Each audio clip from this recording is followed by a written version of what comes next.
If you are in your senior year, stop doing these 7 things right now. Good morning and welcome back. Today, I genuinely need you to pause for a moment and give your full attention because the information I'm about to share has the potential to profoundly influence the path of your life for years to come. I'm Dr. Scott Anderson, and for more than 2 decades, I've dedicated my career to geriatric medicine and longevity research. This work has given me the privilege of sitting across from thousands of incredible patients, individuals in their 60s, 70s, and 80s. And through these interactions, I've observed patterns. I've seen the same subtle mistakes, often completely unrecognized, quietly diminish their strength, cloud their memory, erode their independence, and, most heartbreakingly, steal away some of their joy. The truly tragic part: most of these wonderful people were never told they were doing anything that could be detrimental. They simply followed long-held routines, unaware of the quiet impact these habits were having. Today, we are going to change that narrative. I want you to truly hear and absorb this crucial message. It is never too late to make a positive change. A truly landmark study conducted by the National Institute on Aging followed over 12,000 adults, ranging in age from 60 to 85 for a significant period of 10 years. The findings from this extensive research were nothing short of astonishing. Participants who thoughtfully and intentionally eliminated just 3 specific daily habits from their routines experienced truly remarkable benefits. They were a significant 61% less likely to face substantial physical decline, and their risk of developing cognitive impairment dropped by an impressive 47%. Perhaps most tellingly, these individuals reported quality of life scores that were nearly double those of their peers who maintained the old habits. Double. What makes this even more inspiring is that a large number of these participants made these life-altering changes well after they turned 70. This underscores a powerful truth: the capacity for improvement and rejuvenation does not vanish with age. It is truly never too late to start building a healthier, more vibrant future for yourself. Now, before we dive into the full list of these 7 crucial habits, I want to share a little teaser with you. The very first item on our countdown today, the one ranked as the most significant, is something almost every senior does instinctively, every single morning, without a second thought. In fact, it's so deeply ingrained in our daily lives and cultural routines that most doctors have never even considered advising their patients to stop it. This particular habit is that profoundly embedded. So please make sure you stay with me all the way to the very end of our discussion, because this number 1 item truly has the potential to genuinely surprise you, perhaps even shock you. But before we fully immerse ourselves in these insights, I want to take a brief moment for something a little personal. I'd love to hear from you. Please take a moment to drop your age in the comments section below. And while you're there, tell me about one health habit you are most proud of cultivating or maintaining in your senior years. I make a point of reading every single comment that comes through on this channel, every single one. Your thoughtful answers are an incredible source of inspiration for the topics I choose to cover. And just as importantly, they inspire each other within our community. So let's take a moment, share a bit about ourselves, and continue to build this supportive and enriching community together. All right, let's get straight into it. We're going to count down these 7 habits, moving from those that are important to those that are truly life-changing in their impact. Rethinking meal patterns. Habit number 7, eating 3 large meals a day. This particular habit seems utterly harmless on the surface, doesn't it? 3 square meals a day: breakfast, lunch, and dinner. It's the rhythm of eating many of us grew up with, what our parents taught us, what seemingly every traditional nutrition pamphlet has recommended for decades, and what most of us have faithfully followed our entire lives. It feels like the natural, healthy way to eat. However, what many of those well-meaning pamphlets and long-standing traditions often don't account for are the subtle yet significant physiological changes that occur within our bodies as we age, particularly after the age of 65. As we get older, our digestive system undergoes a gradual but dramatic slowdown. It's not that it stops working, but its efficiency changes. For instance, the production of gastric acid in your stomach, which is crucial for breaking down food and absorbing nutrients, can decrease by nearly 40%. Similarly, the output of digestive enzymes, those microscopic workers essential for extracting goodness from your food, also diminishes. Consequently, your gut's ability to efficiently process and absorb nutrients from large volumes of food diminishes significantly. So when you sit down to that generous dinner plate, your body simply isn't processing and utilizing that food in the same robust way it did when you were 40. It's not about the quantity of food alone, but the way your system handles it. Researchers at the prestigious University of Southern California's Longevity Institute published compelling findings that shed light on this very issue. Their studies showed that seniors who made a conscious shift from 3 large meals to 4 to 5 smaller, nutrient-dense meals, carefully spaced evenly throughout the day, experienced remarkable improvements. Within just 12 weeks, these participants showed a 34% improvement in protein synthesis, meaning their bodies were much better at using protein to build and repair tissues. Furthermore, they exhibited a 28% reduction in systemic inflammation markers, suggesting a significant decrease in chronic inflammation throughout their bodies, which is a key contributor to many age-related health issues. To understand this better, it's helpful to think of your digestive system after 70 like a smaller, more refined engine. It doesn't necessarily need less fuel overall, but it absolutely needs that fuel delivered in smaller, more frequent, and manageable batches. This allows your body to actually burn it efficiently, extracting maximum energy and nutrients rather than being overwhelmed and struggling to process a large load all at once. I recall a patient named Margaret, a vibrant 74-year-old from Tucson, Arizona.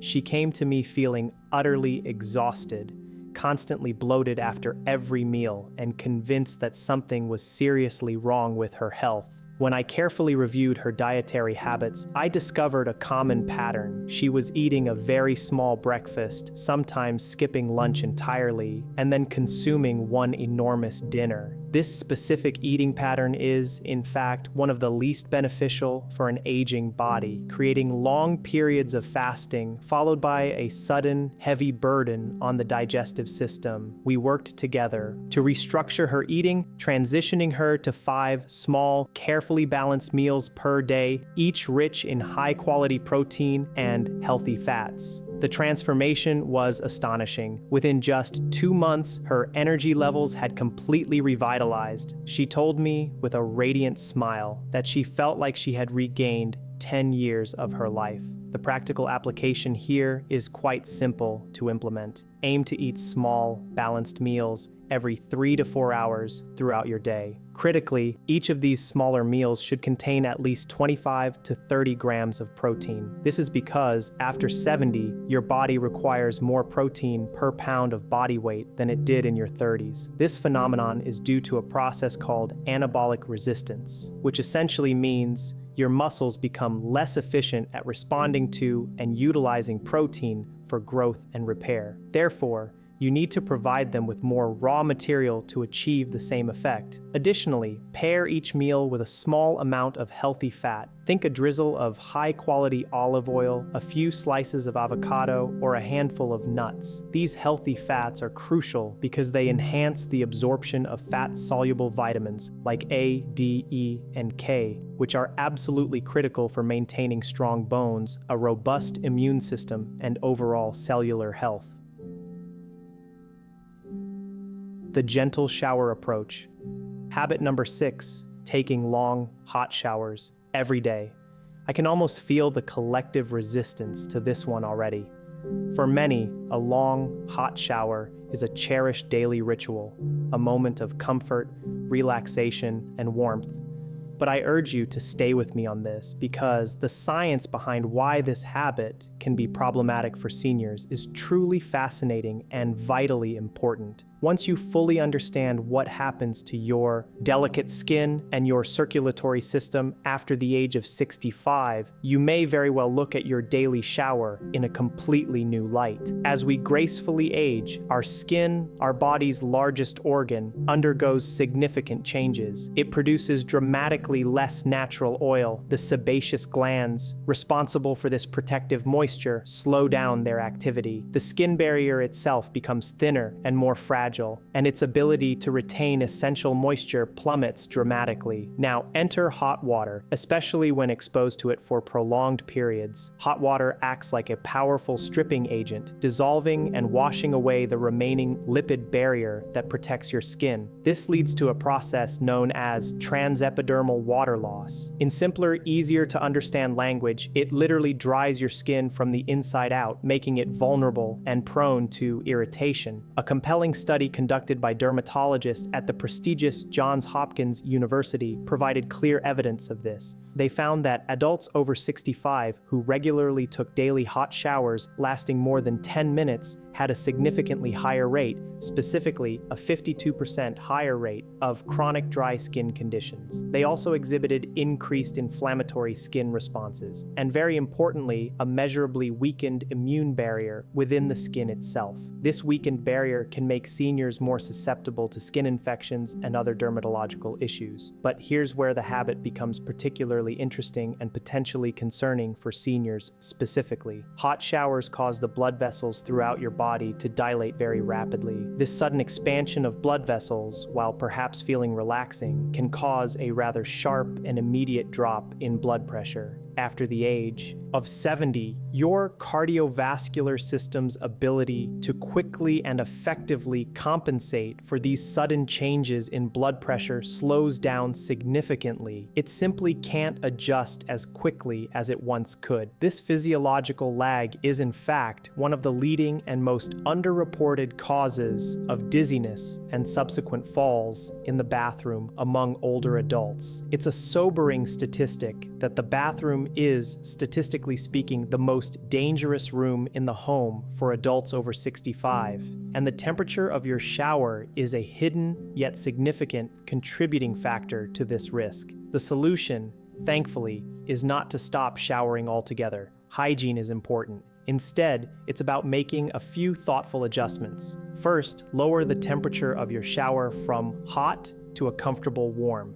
Secondly, limit your showers to 8 minutes or less. And critically, immediately after stepping out, while your skin is still slightly damp, gently apply a ceramide-rich moisturizer. Ceramides are naturally occurring lipids that help to repair and strengthen your skin's barrier, effectively locking in moisture. For an added boost to your circulation and energy levels, consider ending your warm shower with 30 seconds of cool, not ice cold, but refreshingly cool water. This technique, known as contrast hydrotherapy, has been shown in research from the University of Oregon to improve vascular tone, the health and flexibility of your blood vessels, and significantly reduce next-day fatigue in older adults, leaving you feeling more invigorated.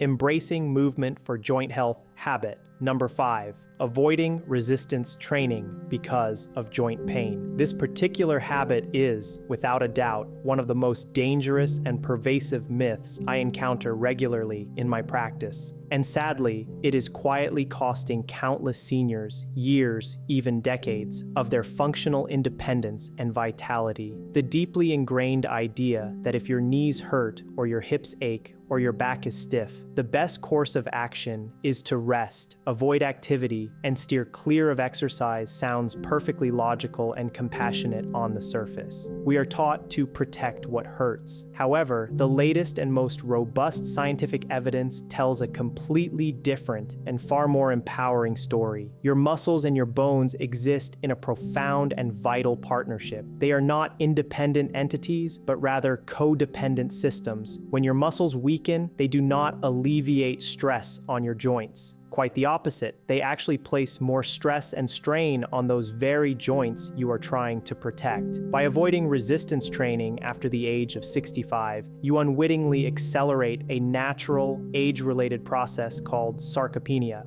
Sarcopenia is simply the medical term for the progressive and involuntary loss of muscle mass, strength, and function that occurs with aging. Consider this stark reality.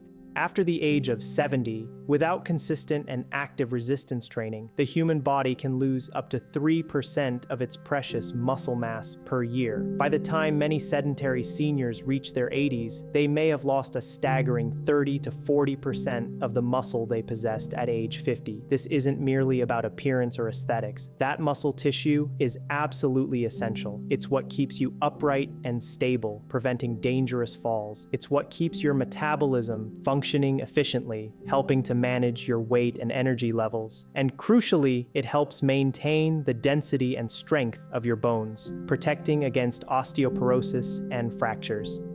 A truly groundbreaking study conducted at Tufts University followed a group of adults ranging widely in age from 72 to an impressive 98 years old. These participants engaged in progressive resistance training just twice a week. The results were nothing short of transformative. After a mere 10 weeks, participants showed an astonishing average increase of 113% in strength. Beyond that, they experienced dramatically improved balance, a faster and more confident walking speed, and in many cases, a significant reduction in joint pain rather than an increase. The researchers concluded quite powerfully that frailty itself, not age, was the problem. And even more importantly, that frailty is largely reversible. I had the privilege of working with a gentleman named Harold, an 81-year-old from Baton Rouge, Louisiana. Harold came to me utterly convinced that his body was simply falling apart. He had, understandable given his pain, almost entirely given up walking more than a single block because his knees constantly ached. We started him on a carefully designed, chair-based resistance program, utilizing very light resistance bands just twice a week, with each session lasting only 20 minutes. 4 months later, the change was incredible. Harold was not only walking, but he was confidently walking a mile every single morning. He told me, with tears in his eyes, that he had not felt that sense of freedom and capability in 15 years. The starting point for you is accessible and gentle. Begin with seated resistance exercises, using light resistance bands, or even just your own body weight. Focus on the large foundational muscle groups, your thighs, glutes, buttocks, and back. The synergy tip here is absolutely critical for maximizing your efforts. Aim to consume your protein-rich meal within 30 minutes after completing your resistance training session. This post-exercise window is a golden opportunity when your muscles are most receptive to absorbing amino acids, the building blocks of protein for repair and growth. For seniors, particularly those experiencing anabolic resistance, this precise timing is not merely optional. It is truly essential for optimizing muscle health and functional strength. Training your vision habit. Number 4, relying entirely on reading glasses and avoiding vision training. Here's a piece of information that most eye doctors in their busy practices often don't have the time to fully discuss with you, but it's incredibly important. Your vision, much like your muscles, actually responds to training and consistent engagement. As we age, the lens of the eye, along with the tiny ciliary muscles that control its shape and focusing ability, gradually begin to weaken. This common condition is medically known as presbyopia, essentially the age-related loss of your near vision, making it harder to read small print or focus on close objects. Most people simply accept this as an inevitable part of aging, acquire stronger and stronger reading glasses, and assume that the decline is both unpreventable and irreversible. However, it's vital to remember that the ciliary muscles, which are responsible for adjusting the lens, are still muscles. And muscles, as we now understand, can be strengthened and maintained. Research published in the esteemed journal Scientific Reports, conducted by a dedicated team at the University of California, Riverside, yielded very encouraging findings. Their study revealed that just 30 minutes of daily near-far focusing exercises, when combined with an adequate dietary intake of the vital nutrients lutein and zeaxanthin, resulted in measurable improvements in reading speed and overall visual clarity in adults over 60, and this was observed in a matter of just weeks. Now, to be clear, this type of training will not replace the need for glasses entirely, but it can significantly slow the progression of presbyopia and potentially reduce your dependency on ever stronger lenses over time. Beyond the lens itself, the brain's visual processing centers also experience a gradual slowdown with age. After 70, your contrast sensitivity, your ability to clearly distinguish objects from their backgrounds, especially in low-light conditions, can decrease by up to 27%. This specific decline is one of the primary and often overlooked reasons why falls frequently occur in dimly lit environments, as objects and steps become harder to discern. Therefore, actively training your eyes with daily exercises, ensuring you consume adequate amounts of zinc and vitamin A, both crucial for eye health, and proactively optimizing the lighting in your home are all evidence-based strategies that can make a profound difference. Yet, for various reasons, most seniors are simply never provided with this actionable and empowering information.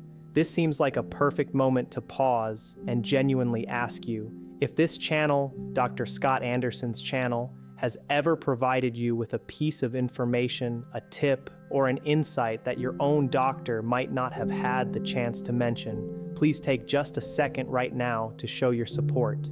Hit that subscribe button and give this video a like. It truly makes a significant difference, helping us to reach more seniors who desperately need this kind of empowering and practical information, and it costs you absolutely nothing to do so. Your engagement helps us build this valuable resource for everyone. Okay, let's get right back to our essential list. Understanding sleep's nuances. Habit number 3, sleeping more than 9 hours or regularly relying on sleep aids. This habit often comes as quite a surprise to many people, and understandably so. We are constantly reminded, and rightly so, that sleep is incredibly healing and restorative, and it absolutely is. However, the relationship between sleep and the aging process is far more intricate and nuanced than most people realize. Misunderstanding this delicate balance and getting it wrong is quietly devastating the brain health of millions of seniors around the world. A truly massive and comprehensive study from Harvard Medical School, which diligently followed over 14,000 adults for an extensive period of 8 years, revealed some rather concerning patterns. The study found that seniors who consistently slept more than 9 hours per night had a significantly higher risk, specifically a 46% higher risk, of experiencing cognitive decline compared to those who maintained a healthier sleep duration of between 7 and 8 hours. Now, it's crucial to understand that this elevated risk isn't because sleep itself is inherently harmful. Rather, chronically long sleep is very often a symptom, a red flag, indicating poor sleep quality, not truly restorative rest. This poor quality sleep, characterized by fragmented sleep cycles, waking up frequently, a reduction in crucial deep sleep stages, and insufficient REM, rapid eye movement sleep, is what fails to adequately clear the metabolic waste products that accumulate in the brain throughout the day. Your brain, incredibly, possesses a literal, dedicated cleaning system called the glymphatic system. Think of it like an efficient nighttime sanitation crew that diligently washes through your brain tissue, actively removing cellular debris, including those amyloid plaques that are so strongly associated with Alzheimer's disease. However, this vital glymphatic system only operates effectively and efficiently during the deepest stages of sleep, and it is most active during the first 6 to 7 hours of your sleep cycle. Therefore, spending 9 or 10 hours in bed, often tossing and turning, frequently means many hours of fragmented, light sleep that simply doesn't activate this critical brain cleaning process. You're in bed longer, but not getting the quality rest your brain needs.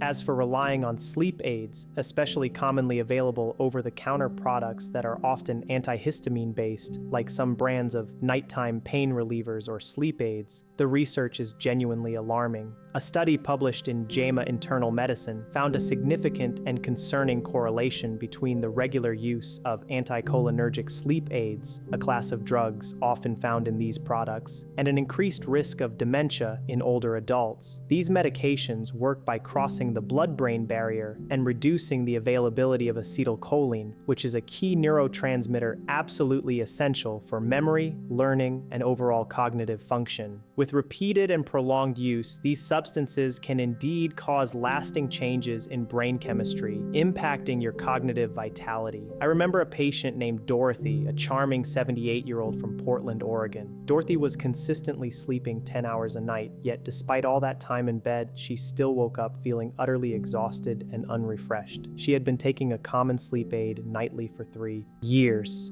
When we conducted cognitive assessments, her scores had been subtly but steadily declining over time. We worked carefully to wean her off the medication, introduced a strict and consistent 7-hour sleep window, incorporated magnesium glycinate before bed to support relaxation, and meticulously addressed her overall sleep hygiene, her environment, and habits around sleep. Within just 4 months, her cognitive scores showed measurable improvement, her energy levels soared, and she told me with immense relief that the persistent fog she had been living in for years had finally started to lift. If sleep is a struggle for you, the focus should be on creating consistent sleep and wake times, adhering to them every single day, even on weekends. Ensure your bedroom is cool, ideally between 65 and 67 degrees Fahrenheit. Implement a strict no screens rule for at least 60 minutes before bedtime. Consider incorporating 200 to 400 milligauss of magnesium glycinate, taken about 30 minutes before sleep, as it helps calm the nervous system. For a natural synergy, pair this with a soothing cup of chamomile or passion flower tea, both known to gently support GABA, your brain's primary calming neurotransmitter, without any of the dangerous side effects associated with pharmacological sleep aids.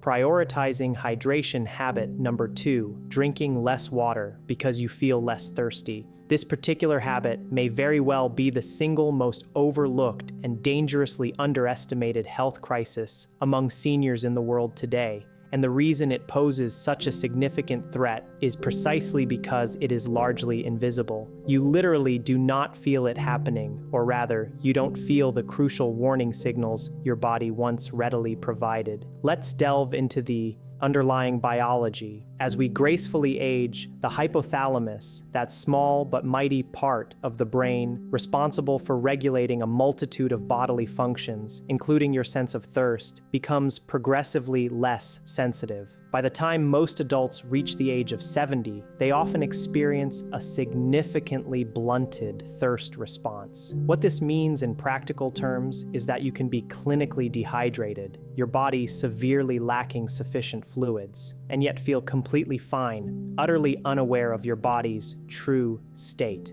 Your internal alarm system, which reliably sent you urgent warning signals of thirst in your younger years, is simply no longer as dependable. A compelling study published in the European Journal of Clinical Nutrition revealed a truly shocking statistic. Up to 40% of community-dwelling seniors over the age of 70 are chronically mildly dehydrated, and the vast majority of them have absolutely no idea. Now, you might be wondering, does mild dehydration truly matter that much? The answer, unfortunately, is a resounding and devastating yes. Even mild, chronic dehydration in seniors is directly linked to a substantial 30% increase in the risk of urinary tract infections, UTIs. UTIs are not just uncomfortable. In the elderly, they are a leading cause of sudden cognitive decline, confusion, and even hospitalization. Dehydration also significantly increases the risk of developing painful kidney stones and contributes heavily to chronic constipation, a common and uncomfortable issue for many older adults. Furthermore, it can lead to dangerous concentrations of common medications in the blood, because many prescription drugs are water-soluble and rely on adequate hydration to maintain proper blood levels and be safely processed by the body. And perhaps most critically for independence, dehydration directly impairs cognitive function. Research from King's College London found that even a seemingly minor 1 to 2% dehydration, a level you absolutely cannot feel, measurably reduces short-term memory, concentration, and reaction time in older adults. Every single cell in your body, from your skin cells to your joint cartilage, from the vital discs between your vertebrae to the clarity of your eyes, all of them depend profoundly on adequate hydration to function properly and maintain their integrity. After the age of 75, your kidneys' ability to concentrate urine also decreases significantly, meaning you excrete more water relative to your intake, and consequently, you genuinely need more water than you might think just to maintain a healthy balance. The target for most seniors is a minimum of 6 to 8 cups, approximately 48 to 64 ounces of water per day. The key is to consume this consistently throughout the day, rather than trying to gulp down large amounts all at once, which your body struggles to absorb efficiently. A highly practical and effective method is to keep a 32-ounce water bottle clearly visible at all times, on your desk, on your kitchen counter, by your armchair, and commit to finishing it entirely twice by the end of the day. For an added boost to cellular absorption, consider adding a small pinch of high-quality Himalayan salt or an electrolyte supplement, ensuring it's sugar-free, to 1 glass of water daily. Pair this diligent water intake with hydrating foods, particularly those rich in water content like cucumbers, watermelon, and leafy greens. These foods provide what is sometimes called structured water, which some research suggests may be absorbed even more efficiently than plain water alone, contributing to deeper cellular hydration. The most overlooked morning habit. Number 1, sitting within 30 minutes of waking up. And now, the moment I promised you earlier, the number 1 habit, the one thing almost every senior does instinctively, every single morning, that is quietly, insidiously eroding their health, diminishing their brain function, and subtly undermining their independence. This habit, perhaps unexpectedly, is sitting down within 30 minutes of waking up. I truly know that many of you did not see that coming, and it challenges deeply ingrained morning routines. But let me explain what the science reveals, because it is genuinely remarkable and incredibly powerful. The human body possesses an intricate and highly evolved biological process known as the cortisol awakening response. In the crucial first 30 to 45 minutes immediately after waking from sleep, your body's primary stress and alertness hormone, cortisol, naturally surges dramatically, typically by 50 to 100% above your baseline levels. This powerful surge isn't something to be feared. It's your body's innate biological alarm clock. It's a meticulously timed physiological event designed to prepare your cardiovascular system, prime your brain for cognitive engagement, and awaken your muscles for the activities of the day ahead.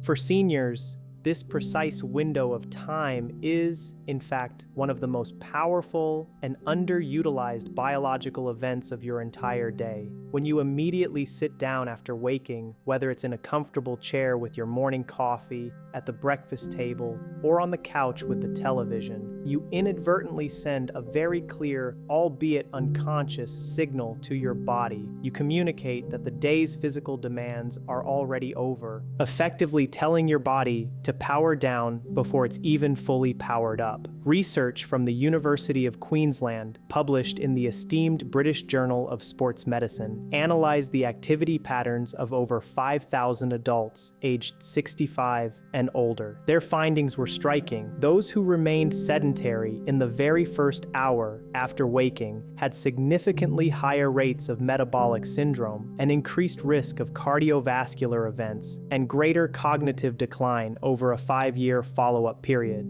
Crucially, these negative outcomes were observed independent of how much physical exercise they engaged in later in the day. The morning truly sets the tone. But here's the deeper, more profound mechanism that makes this habit especially critical for aging bodies. During this morning surge, cortisol, in its natural and healthy function, acts as a potent anti-inflammatory agent. It actively suppresses joint stiffness that may have accumulated overnight. It helps clear the residual sleep-related inflammation from your tissues, and it precisely primes your muscles for optimal engagement. When you sit still throughout this vital window, the surging cortisol has nowhere to go.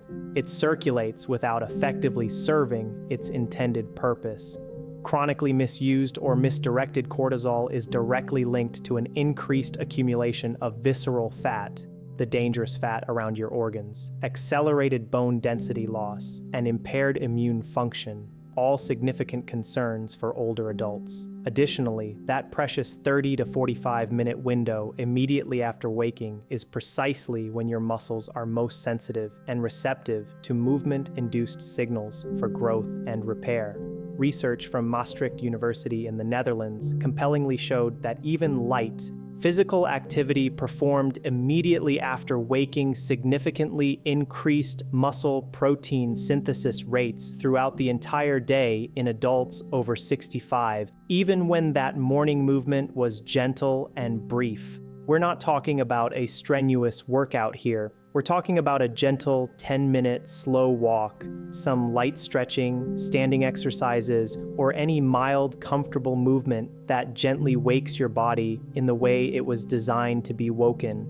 I want to share the story of Robert. Robert, at 77 years old from Nashville, Tennessee, had been retired for 12 years and had settled into a deeply ingrained morning routine. Wake up, pour his coffee, settle into his recliner, watch the morning news for an hour, and then finally eat breakfast. He came to me complaining of profound lack of energy, joints that ached every morning for the first 2 hours of his day, and a persistent mental fogginess that wouldn't lift until early afternoon. His blood work showed concerning elevated inflammatory markers, glucose levels that put him in a pre-diabetic state, and testosterone levels that were unusually low for his age. We made one change, just one. For 21 consecutive days, Robert committed to a simple 10-minute walk outside within 15 minutes of waking. This was before the coffee, before the recliner, before the television. After his walk, he would come back, have his breakfast, enjoy his coffee, and do whatever else he pleased. Within just 3 weeks, Robert called my office, and I will never forget what he said. "Dr. Scott, I feel like someone turned a light back on inside me." His morning joint stiffness had dramatically reduced, his midday energy had significantly improved, and his fasting glucose levels had actually dropped. One simple change, 10 minutes, consistently, for 21 days, made an incredible difference. The ultimate synergy pairing for this vital habit is natural light. The very moment you step outside or even stand at a brightly lit window during that morning movement, you trigger a powerful serotonin release. This release is perfectly timed with your body's natural cortisol awakening response. This potent combination of morning movement and morning light effectively sets your circadian rhythm for the entire day, optimizing your body's internal clock. It significantly improves nighttime melatonin production, leading to better, more restorative sleep. It stabilizes your mood and has been conclusively shown in multiple studies to reduce the risk of seasonal depression in older adults. Morning movement paired with morning light is, quite simply, one of the most powerful, side effect-free and free interventions in all of longevity medicine, and yet almost no one is talking about it or actively implementing it. All references for the scientific studies and research I've mentioned today are linked directly in the description below, and I genuinely encourage you to take the time to read them for yourself and explore the evidence further. Now let me bring this home for you, because this discussion isn't just about biology and statistics, it's profoundly about your life. It's about the fundamental choice of whether you spend the next decade or even longer passively watching life happen from the confines of a chair, or whether you choose to be fully present, capable, vibrantly independent, and genuinely alive in every room you walk into, in every experience you pursue. I have personally witnessed patients in their late 80s completely reverse conditions that their previous doctors had told them were permanent and irreversible. I have watched individuals who could barely walk across a parking lot transform into daily walkers, covering significant distances within a matter of months. I have seen cognitive clarity beautifully return to people who had begun to feel a deep sense of fear about the state of their own minds. And in every single one of these inspiring cases, the turning point was not a new medication, nor a complex surgery, nor some miraculous, unexplainable event. It was simply information, the right information, understood clearly, and then applied consistently and faithfully.